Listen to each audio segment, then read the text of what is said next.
Yeganə radiodur. Xəbəri yalnız etibarlı mənbədən çatdırır. Asan Radio. Operativ, dəqiq, faydalı. Mərkəzi Bank və Sığortaçılar Asosiasiyası təqdim edir. Həyat sığorta ilə rahat.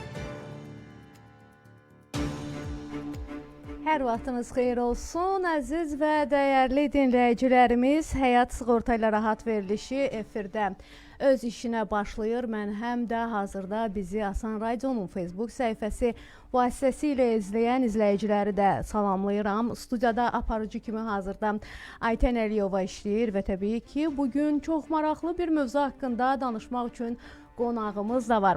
Bugün qonağımız İcbari Sığorta Bürosunun icraçı direktoru Vüsal Məsiyevdir. Vüsal müəllim, xoş gəlmisiniz. Çox sağ olun, xoş gördük. Vüsal müəllim, icazə verin, əvvəlcə sizi yeni təyinatınızla bağlı təbrik edeyim. Çox sağ olun. Düzdür, təyinatınız yeni deyil, amma bizim studiyamıza ilk dəfə gəlmisiniz və bu çətin işdə, bu məsuliyyətli işdə sizə uğurlar arzulayıram. Çox sağ olun.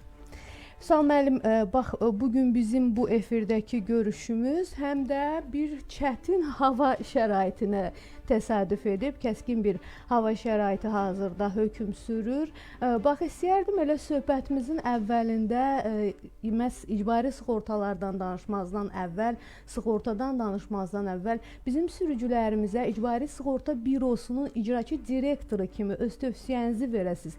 Sizcə belə hava şəraitində sürücülər necə davranmalıdırlar? Əlbəttə ki, birinci növbədə belə hava şəraitində ehtiyatlı olmağı tövsiyə edirəm.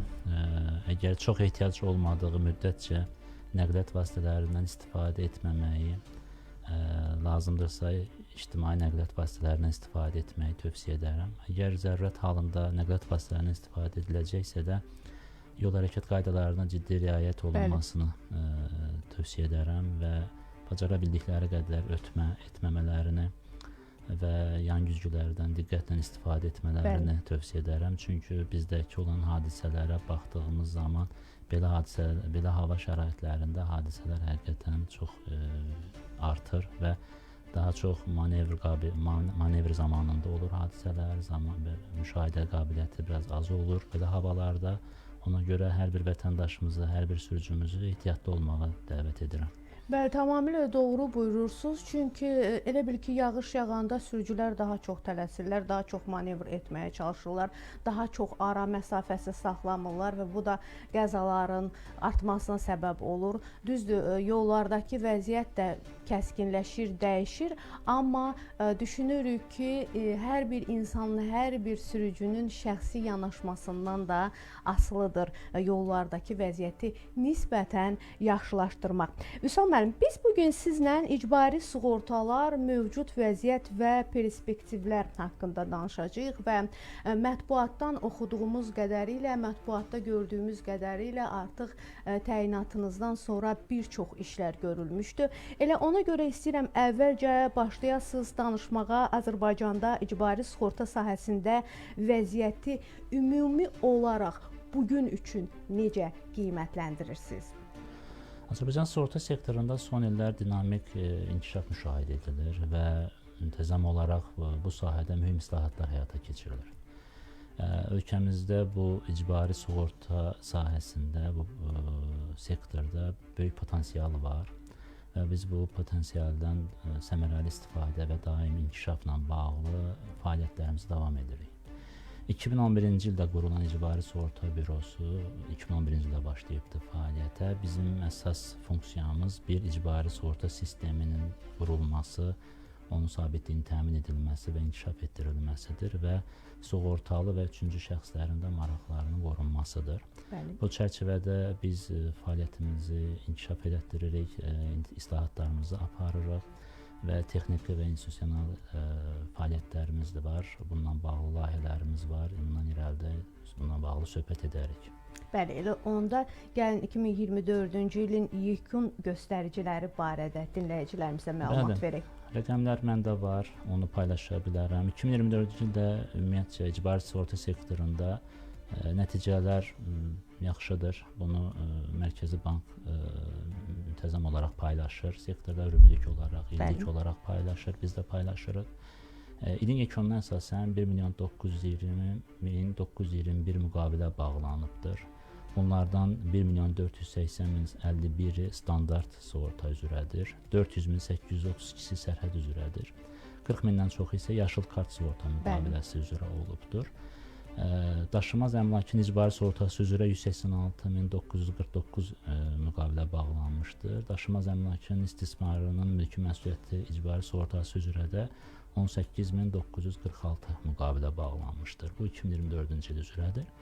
2024-cü ildə istehsalat və bədbəxt hadisələr və peşə xəstəlikləri nəticəsində peşə əmək qabiliyyətinin itirilməsi hallarında icbari sığorta üzrə isə 42.688, sərnişinlərin icbari fərdi qəza sığortası üzrə də 122 müqavilə bağlanıbdır. Bu 2023-cü ilə nisbətdə artım müşahidə olunur və bu daim davam edir. Bu ildə ilin sonuna doğru indidən görülən proqnozlara görə bu ildə artım davam edəcəkdir. Bəli, Vüsal müəllim, təbii ki, siz 2023-cü illə müqayisə etdiniz, amma illər öncə ilə müqayisə edəndə bu rəqəmlər yetərincə müsbət və pozitiv bir rəqəmlərdirlər. Hər halda bu onun nəticəsidir ki, sığorta sahəsində çox böyük işlər görülür, innovativ layihələr həyata keçirilir. Bir növ vətəndaşın sığorta məhsullarına əlçatanlığı artır və bu mənada İcbari Sığorta Bürosunun da burada gördüyü işlər təbii ki, danılmazdır və bu işlərdə elə sizə uğurlar arzuluyuram və elə bu tempdə davam etməyinizi arzuluyuram. Əslində bir qədər sonra biz qısa bir fasiləyə ayrılacağıq, əziz dinləyicilər, efirimizdə və mən bir daha xatırlatmaq istəyirəm ki, fasilədən öncə bugün bizim qonağımız İcbari Sığorta Bürosunun icraçı direktoru Vüsal Məsiyevdir və biz icbari sığortalar, mövcud vəziyyət və perspektivlər haqqında danışırıq və inanın ki, çox maraqlı mövzulara toxunacağıq və sizə çox yaxşı, yeni sığorta sahəsi ilə bağlı yeni xəbərlərimiz, yaxşı xəbərlərimiz var. Ona görə də bizi həm dinləməkdə, həm izləməkdə davam edin. Qısa fasiləmiz var Asan Radionun efirində. Bir sual, bir cavab. Adımı dəyişdirmək istəyirəm. Ödənişi nə qədərdir? Adın, ata adının və soyadın dəyişdirilməsinin qeydə alınması üçün dövlət rüsumunun məbləği 15 manatdır. Ətraflı 108 çağrı mərkəzinə zəng vurun. Bir sual, bir cavab.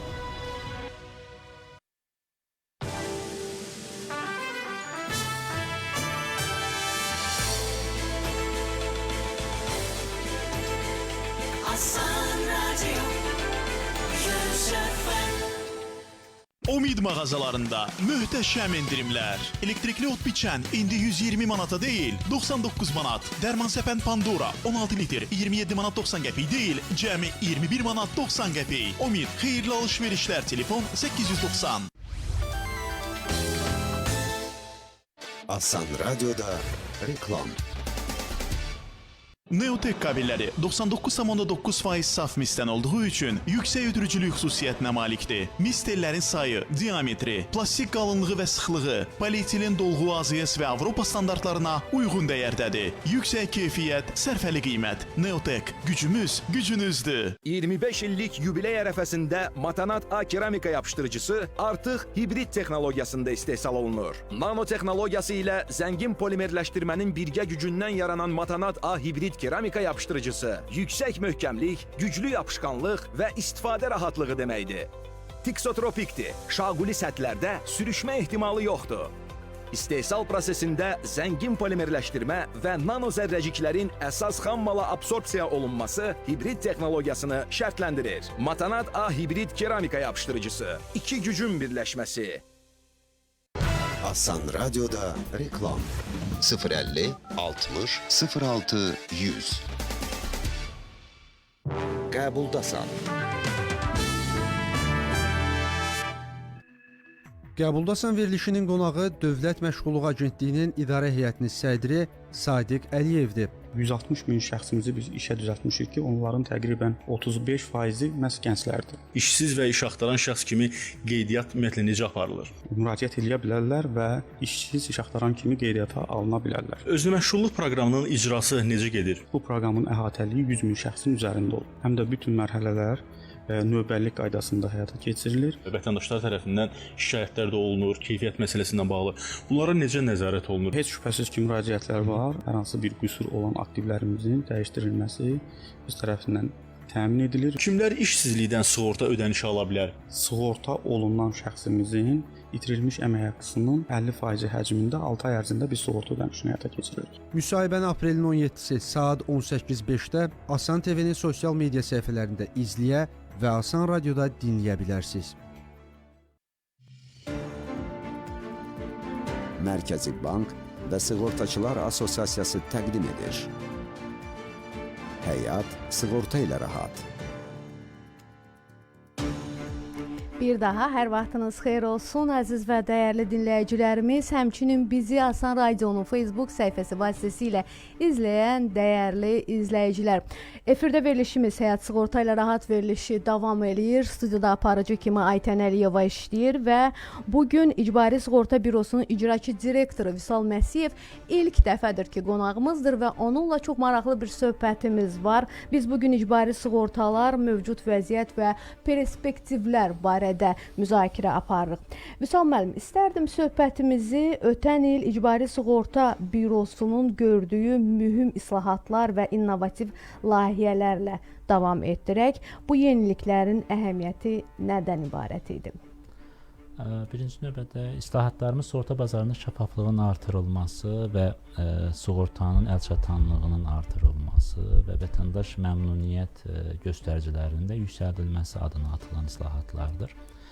2024-cü ildə sonlarına doğru belə deyim, elektromobillərlə bağlı yeni bir layihəmiz istismara verildi. Bildiyiniz kimi son illərdə əslində qalsa bu təqdirə layiq bir tendensiyadır ki, belə deyim, vətəndaşlarımız elektromobillərə daha çox üstünlük verməyə başladılar, elektromaşınlara daha çox üstünlük verməyə başladılar. Və bu bazarda belə deyək, ehtiyacı daha fərqli formata gətirdi, çıxardı və biz İcbari Sığorta Bürosu olaraq elektromobillərin onlayn şəkildə vətəndaşlarımızın, elektromobil sahiblərimizin heç bir yerə getmədən sığorta şəhadətnaməsinin əldə edilməsi layihəsinə start verdik və dekabr ayının əvvəlləri artıq onu istismara verdik. Artıq elektromobil sahiblərimiz onlayn qaydada sığorta şəhadətnamələrini rahatlıqla əldə edə bilərlər. Əlavə bir layihəmiz olubdur, az təminatlı ailələrimizlə bağlı.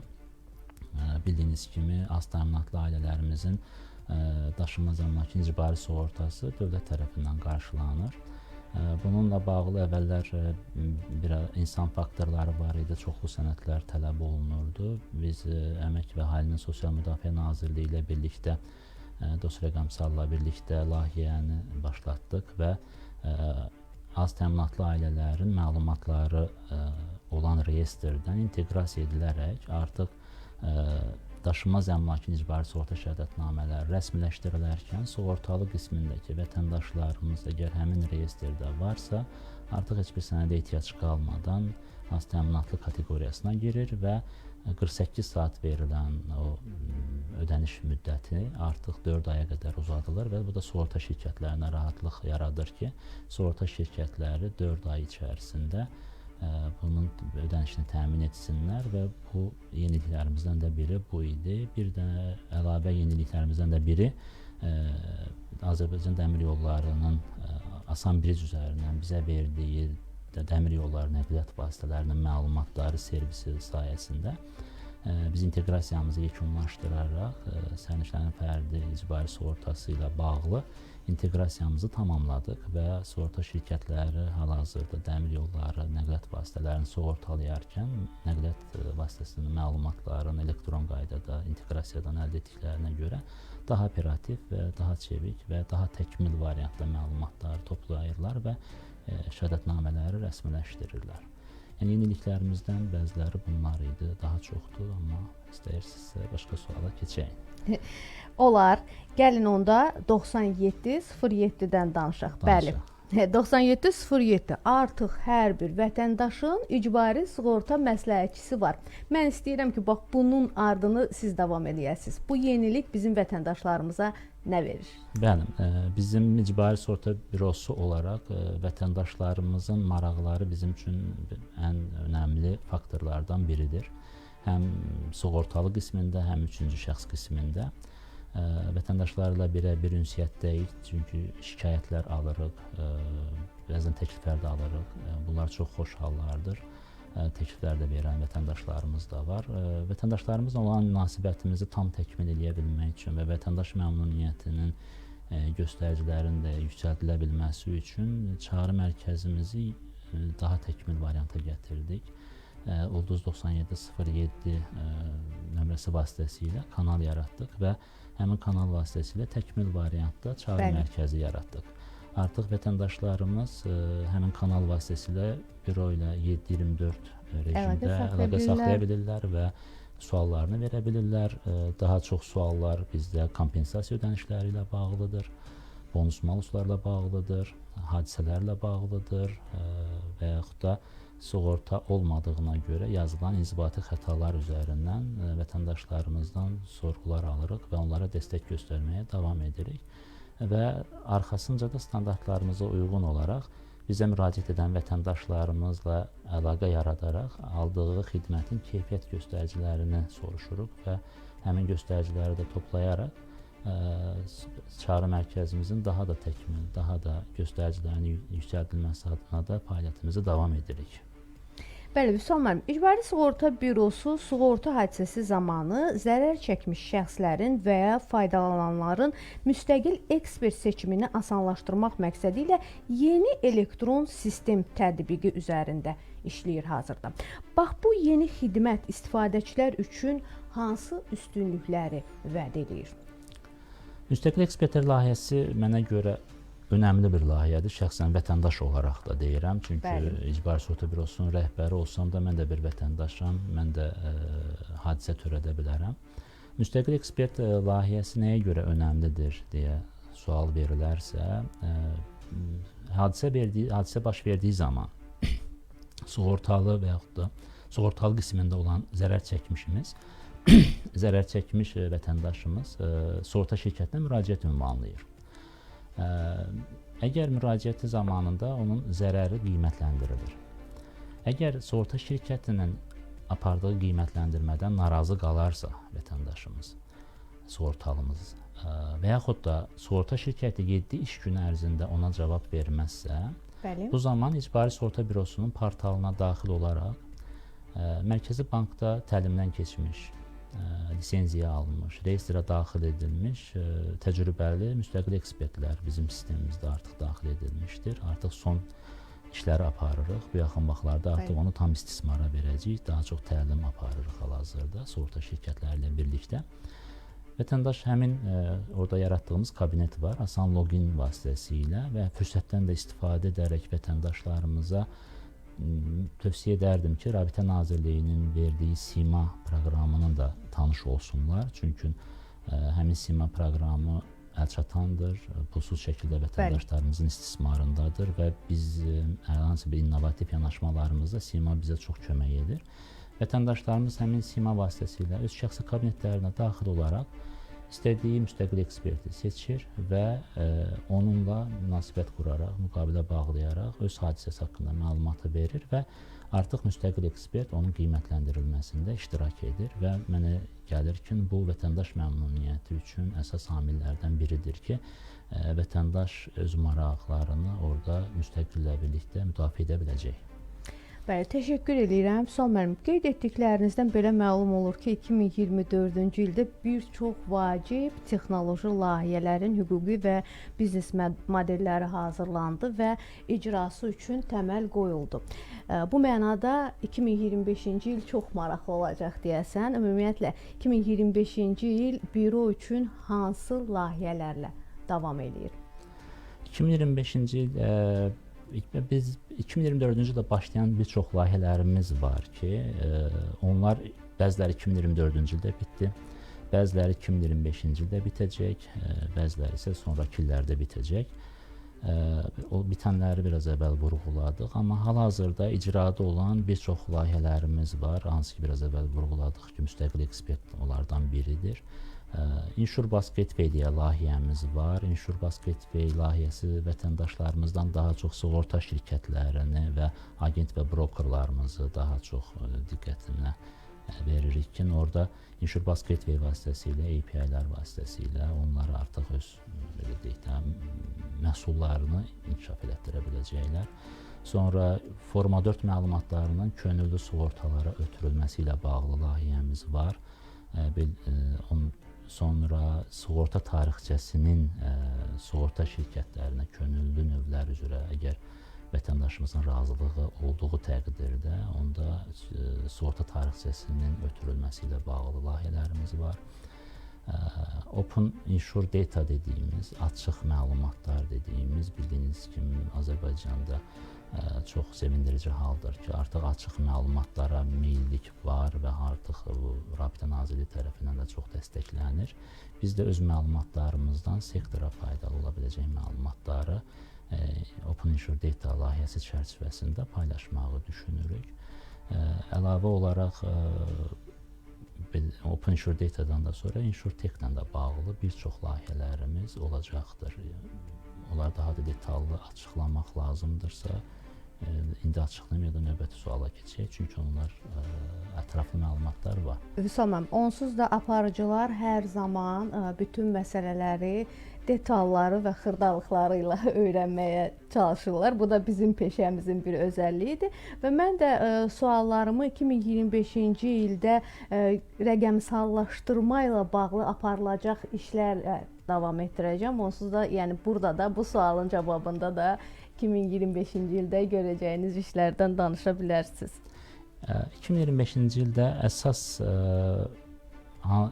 il olaraq InsurTech ili deyə bilərik əslinə qalsa.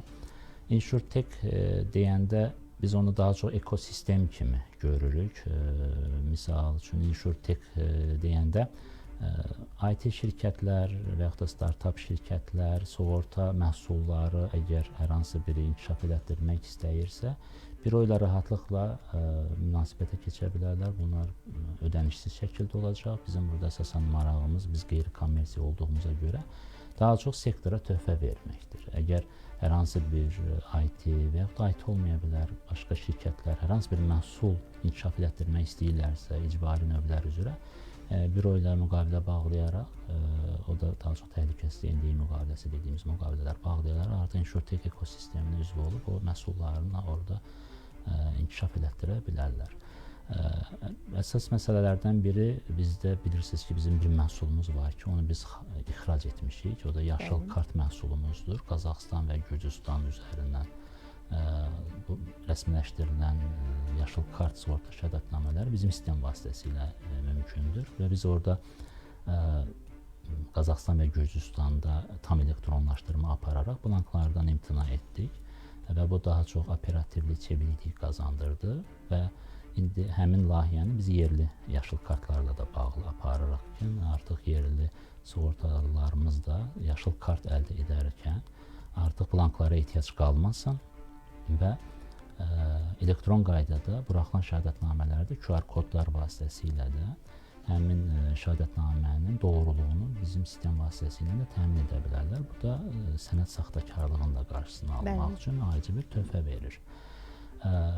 Biraz əvvəl dediyimiz kimi müstəqil ekspert layihəsi də var, hansı ki 7 iş günü və yaxud da narazı qaldıqları bir yerdə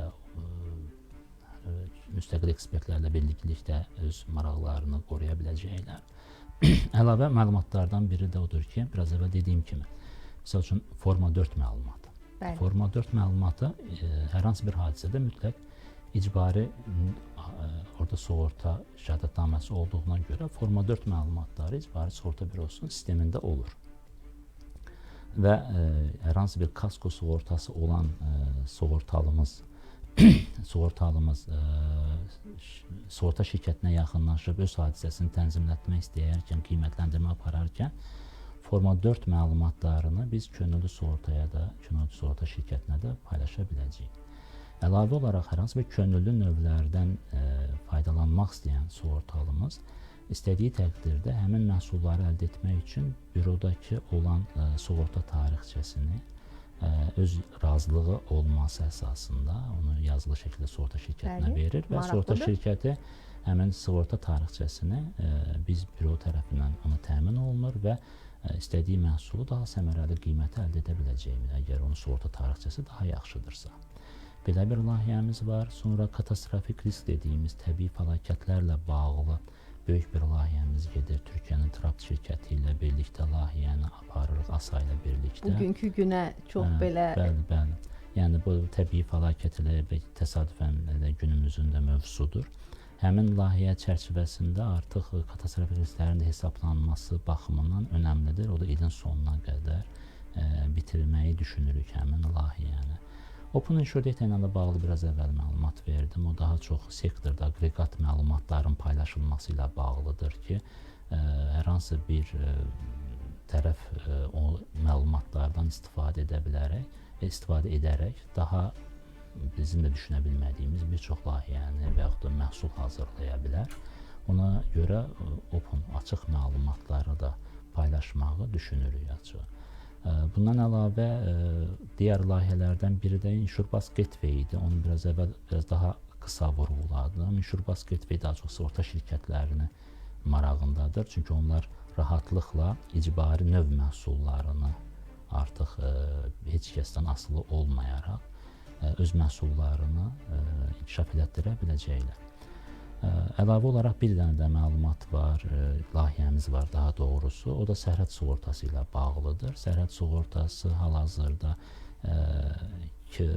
vəziyyətdən daha fərqli olaraq artıq xarici nəqliyyat vasitələrindən burada gedir söhbət. Onlar Azərbaycan Respublikasına gələrkən artıq sərhəd keçmə məntəqəsindən gəlmədən onlayn şəkildə sərhəd sığortasını alıb, ödənişlərini edib və daha çevik, daha operativ şəkildə sərhəd keçmə məntəqələrindən rahatlıqla keçə biləcəklər. Belə bir layihəmiz də var. Bəli, siz qeyd etdiniz ki, ilin əvvəlində artıq Gürcüstan və Qazaxıstan üzərindən satılan yaşıl kartlar tamamilə yazılı şəhadətnamələrdən, kağız üzərində olan şəhadətnamələrdən imtina etdi və elektronlaşdı. Lakin ötən müddətdə yaşıl kart sistemi ilə bağlı daha sevindirici bir xəbər eşitdik, oxuduq. Bu xəbər o idi ki, yaşıl kart sistemi artıq doğma Qarabağımızda. Bax, istəyərdim bu layihə haqqında, bu addım haqqında, bu islahat haqqında bizim dinləyicilərimizə məlumat verəsiniz və həmçinin də 2024-cü il üzrə yaşıl kart sistemi çərçivəsində qeydiyyata alınmış müqavilələr, həyata keçirilmiş ödənişlərlə bağlı statistik məlumatları da mümkün qədər əgər yaddaşınızda varsa bölüşəsiniz bizim dinləyicilərimizlə. Rəqəmlərlə gəldim, maraqlıdır, onları da paylaşarıq. Yaşıl kart sistemi 1949-cu ildə BMT-nin Avropa İqtisadiyyatı Komissiyasının yol nəqliyyatı işçi qrupası nəzdində yaradılmışdır. Bu daha çox beynəlxalq transporta və nəqliyyatın operativliyinin təmin edilməsi və zərərlərin tənzimlənməsi adından atılmış bir layihədir. Belədir ki, biz də 2016-cı ildən həmin layihəyə qoşulduq. 2016-cı ildə həmin COB dediyimiz təşkilata, Beynəlxalq Bürolar Şurasına üzv olduq. Bu layihə sistem belə sistemdir ki, yaşıl kart sistemi həmin sistemə üzv olduğun təqdirdə bizim sığortalılar yaşıl kart aldıqları zaman həmin sistemin üzv digər ölkələri, daha çox Avropa ölkələri ora getdikləri zaman nəqliyyat vasitələri ilə artıq təminat almış olurlar və onların hər hansı bir sərhəd sığortalarını almağa ehtiyac qalmır. İcbari Sığorta Bürosu 2016-cı ildə həmin sistemə qoşulublar. 2016-cı ildə bildiyiniz kimi həmin dövrlərdə işğal olunmuş torpaqlar, ərazilərimizə görə COB tərəfindən, o qurum tərəfindən bizə tam təminat verilə bilməmişdi və məhdudiyyət var idi həmin zonalarda, həmin ərazilərdə. Çox sevindirici halda və fəxrlə də deyirik ki, artıq biz ərazi bütövlüyümüzü tam bərpa etdikdən sonra, suverenliyimizi tam bərpa etdikdən sonra bizdə bu məhdudiyyəti ortadan qaldırılması ilə bağlı icbari sığorta bürosu olaraq bu fəaliyyətə başladıq ki, artıq həmin məhdudiyyət ortadan qalxsın. Həmin qurumla, Büro Şurası ilə aparılan səmərəli və üstünə gedilərək, təkidlə üstünə gedilərək həmin məhdudiyyət artıq tam ortadan qaldırıldı və BMT-nin bizim tanıdığımız ərazi bütövlüyümüz çərçivəsində xəritəmizdə tam təminat veriləcək şəkildə tam bir sistemə üzv olmuş olduq. Yəni bu da şad xəbər olaraq biz onu keçən dəfə mətbuatda da paylaşdıq ki, artıq Qarabağda da yaşıl kart sistemi artıq təminat altındadır deyə. Bəli, çox gözəl bir nailiyyətdir. Çox sağ olun. Bir də biraz əvvəl dediyimiz kimi, yəni bizdə yaşıl kart həm xarici yaşıl kart var, həm də yerli yaşıl kart var. Ümumiyyətcə 50.207 yaşıl kart müqaviləsi bağlanılıbdır. 7,2 milyon manat dəyərində sığorta haqqı toplanıbdır. Bunlardan 40.000-dən bir qədər çoxu Azərbaycanın qeydiyyatdan keçmiş yerli yaşıl kart dediyimiz məbləğ 40.000-dən çox müqavilə yerlidir. 2,5 milyon manat sığorta haqqı yığılıbdır həmin müqavilələrdən. Xaricdə, yəni Gürcüstan və Qazaxıstanda qeydiyyatdan keçmiş nəqliyyat vasitələri üzrə isə də 10.169 yaşlı kart müqaviləsi bağlanmışdır, rəsmiləşdirilmişdir ki, bu da 4,7 milyon manat sığorta haqqı toplanıbdır. Başqa statistik məlumatlarım var, onu da paylaşım. Gürcüstan və Qazaxıstandan qeydiyyatdan keçən nəqliyyat vasitələrinin iştirakı ilə 154 yol hadisəsi, nəqliyyat hadisəsi baş vermişdir və buna bağlı 1.280.000 manat sığorta ödənişi həyata keçirilibdir. Bir hadisə üzrə sığorta ödənişi 8.314 manat təşkil edibdir. Ümumilikdə yaşıl kart sistemi çərçivəsində xarici ölkələrdə baş vermiş 468 yol nəqliyyat hadisəsi üzrə isə 2,5 milyon manat sığorta ödənişi olubdur. Türkiyə, Ukrayna, Rusiya, Çexiya, Moldova, Macaristan, Polşada qeydiyyatdan keçmiş nəqliyyat vasitələrinin Azərbaycanda törətdiyi, indi tərsini deyirəm, biraz əvvəl xaricdə olan hadisələr idi. Bunlar isə bizim Azərbaycan Respublikasında olan törətdiyi 49 yol nəqliyyat vasitələri, yol nəqliyyat hadisələri üzrə isə ümumilikdə 96.667 manat sığorta ödənişi edilibdir. Yəni rəqəmlərimiz, statistikalarımız da bunlardır. Sağ müəllim, icbari sığorta bürosu olaraq gördüyünüz işlərdən danışdıq. Hətta görəcəyiniz işlərdən də danışdıq. Amma bu ötən müddət ərzində icbari sığorta bürosu həm də uğurlar əldə etdi. Bu günlərdə büro yeni beynəlxalq uğura imza atdı. İSB-nin IT həlləri beynəlxalq müsabiqədə birincilik qazandı. Bax, bu haqda istəyirəm indi danışasınız. Bəli, büronun artıq aldığımız mükafat sayısı, beynəlxalq mükafat sayısı artıq 5-ə çatdı. Nə gözəl, təbriklər. Çox sağ olun. Bold Awards dediyimiz mükafat hansı Portuqaliyada keçirilir. Orada innovasiya, texnologiya və rəqəmsal sənaye üzrə nominasiyalar var, nominasiyalar var idi, həm də nailiyyətlər üzrə bir nominasiya keçirilirdi. Və həmin əsnəqası, həmin Bold Awards son 33 kateqoriya üzrə nominasiya keçirir və biz həmin qoşulana qədər, 2024-cü ilə qədər həmin nominasiya 5 dəfə keçirilib. Biz 3 kateqoriya üzrə müraciət elədik. Orada 4 meyar əsas götürülür. Əsas 4 meyar götürülür. Onlarda şəffaflıq, təsir dərəcəsi, əhatə dairəsi və insan faktoru üzrə qiymətləndirilmə aparılır. Biz 3 nominasiya üzrə finalçılara daxil olunduq, yəni finalçı olduq.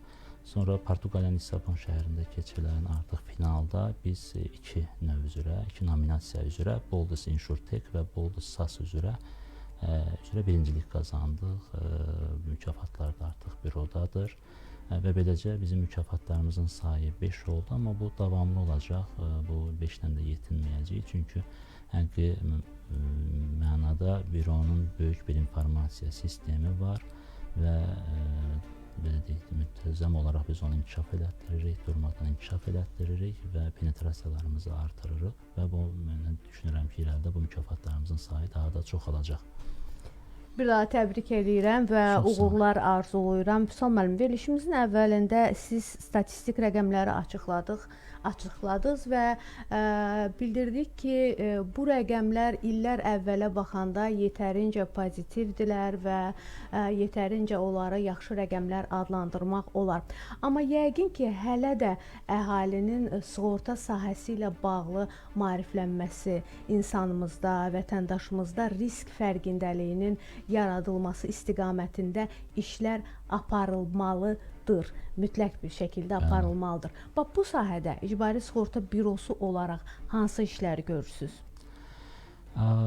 Büro olaraq burada daha çox büro və ASA və Mərkəzi Bank olaraq burada fəaliyyət göstəririk. Çünki əhalinin maarifləndirilməsi ilə bağlı, məlumatlandırılması ilə bağlı biz son 2 il ərzində böyük layihələr icra etmişik, festivallar icra etmişik və bunların da effektləri də sonradan ölçülərək effektləri də nəzərdən keçirilibdir. Amma bu yetərli deyil açığı. Çünki durmadan biz də yeniliklər eləyirik, yeni inteqrasiyalar eləyirik, yeni məhsullar və yaxud da olan məhsullara yeni yanaşmalar tətbiq olunur. Və bu bir də canlı bir mexanizmdir, canlı bir sistemdir, dəyişir və hər bir dəyişiklikdə yenə vətəndaşlarımıza bunları hər hansı bir kanal vasitəsilə mütləq çatdırmalıyıq. Yəni burada və bu layihələrimiz mütəmadi olaraq davam edəcək. Misal üçün də bu Asan radioya gəlməyimizdə də əsas məqamlarımızdan, məramlarımızdan biri odur ki, maarifləndirək, yəni vətəndaşlarımızı misal üçün son hallarda, son illərdə ən çox rastlaşdırdığımız hallardan biri, sözündə fürsətdən istifadə edərək nəqliyyat vasitələrini özgənlikləşdirərkən mütləq sığorta şəhadətnamələr, məsələn, ona bir xitam verilmə hüququ var. Yəni həmin hüququ biz qanunən vətəndaşa vermişik. Əgər sən nəqliyyat vasitəsini özgənlikləşdirərkən sənin belə bir hüququn var ki, sığorta şəhadətnamənə xitam verə bilərsən, verməyə də bilərsən. Yəni qərar vətəndaşa buraxılıbdır. Amma hal-hazırda bizim gördüyümüz bir çox hallarda baxırıq ki, vətəndaşlarımız bundan məlumatlı deyillər və nəqliyyat vasitəsini ya etibarnamə ilə, ya alqı-satqı ilə başqasına özgənlikləşdirdikdən sonra nəqliyyat hadisəsi baş verir və nəqliyyat vasitəsi baş verdiyi təqdirdə sığortalı qismində hələ də qaldığına görə orada həmin nəqliyyat vasitəsi zamanı bütün öhdəliklər sığortalı qismində satan tərəfdə qalır o. Bəli, köhnə sahibində. Köhnə sahibində qalır. Yəni bu ciddi bir məsələdir. Bunu vətəndaşlarımıza hər yerdə vurğulamağa çalışırıq. İndi notariuslar dediyimiz ədliyyə sistemi ilə də müzakirələr aparırıq ki, orada da vətəndaşlarımıza məlumat verən ki, vətəndaşlarımız məlumatlı olsunlar ki, yəni özgənlikləşdirərkən hansı riskləri daşıyır. Əgər hər hansı bir risk daşımaq istəmirsə, özgənlikləşdirdiyi halda orada yeni alıcısı ilə məsləhətləşərək sığorta şəhadətnaməsinə xitam versin, hətta qalan məbləği də geri alır və yeni sahib də yeni sığorta şəhadətnaməsi alır və beləcə risklər paylaşılmış olur. Yəni hər hansı bir risk ortada qalmış olmur. Bunu da fürsətdən istifadə edərək burada vurğulayıram. Və belə bir çox belə temalar var, belə məsələlər var ki, biz mütəmadi olaraq bunların üstünə getməliyik. Və bununla bağlı biz yenə çalışmalarımızı, yenə layihələrimizi davam edəcəyik. Mərkəzi Bankla birlikdə, ASA ilə birlikdə sığorta maarifləndirilməsi adına istər canlı yayımlar olsun, istər məqalələr olsun, istər media vasitəsi olsun, istər sosial şəbəkələr vasitəsilə olsun, biz bunları və yaxud da tanınmış məşhur insanlarımızın profillərində olsun, bunları mütləq davam etdirməliyik məlumatlandırmağa və bu layihələrimizi davam edəcəyik. Bəli, maarifləndirmə işləri həmçinin İcbari Sığorta Bürosunun sosial şəbəkələri vasitəsilə də aparılır. Elə fürsətdən istifadə edərək dəvət eləyirik, icazə verirsinizsə, əgər Vüsal müəllim, biz dəvət eləyirik dinləyiciləri də öyrənmək istədiyiniz bütün məlumatları sosial şəbəkələri, İcbari Sığorta Bürosunun sosial şəbəkələri vasitəsilə öyrənə bilərsiniz və bir də Vüsal müəllim bir qədər əvvəl qeyd etdi, Ulduz 9707. Bəli, artıq hər bir vətəndaşın Asan İcbari Sığorta məsləhətçisi var. Ulduz 9707 nömrəsində sizin icbari sığorta məsləhətçiləriniz sizlərin zənglərini gözləyirlər. Vüsal müəllim, verilişimiz yekunlaşır. Mən sizə təşəkkür eləyirəm gəldiyiniz üçün. Doğrudan da çox maraqlı bir söhbət alındı. Çox gözəl layihələriniz var, əhəmiyyətli layihələriniz var. Bu layihələrin icrasında, icra etdiklərinizə görə sizə təşəkkür edirəm. İcbari Sığorta Bürosu olaraq və icrasında olan layihələr üçün də sizə uğurlar arzulayıram. Çox sağ olun Aytən xanım. Sizə də uğurlar arzu edirəm. Və belə bir imkan tanındığına görə də bütün təşkilat əziyyəti keçən hər kəsə də təşəkkürümü bildirirəm. Və bu sayədə vətəndaşlarımızdan dialoqlarımız alınır və davamlılığı arzu edirəm inşallah. Bunların hamısı davamlı olar və mütəmadi olaraq bu verilişlərimiz davam edər, vətəndaşlarımıza da məlumatlarımızı ötürərik. O zaman sizi bir daha studiyamızda gözləyirik Vüsal müəllim. Buyurun, xoşdur. Xoşdur. Çox sağ olun. Əziz dinləyicilərimiz, mən bir daha xatırlatmaq istəyirəm ki, bugün qonağımız İcbari Sığorta Bürosunun icraçı direktoru Vüsal Məsiyev idi və biz icbari sığortalar, mövcud vəziyyət və perspektivlər mövzusu ətrafında müzakirə aparırdıq. Studiyada aparıcı kimi Aytən Əliyeva işləyirdi. Bugünlük sizinlə sağollaşırıq və sonda hər zaman olduğu kimi deyirik, sığortalanın. Çünki həyat sığorta ilə rahatdır. Mərkəzi Bank və Sığortaçılar Assosiasiyası təqdim etdi. Həyat sığorta ilə rahat.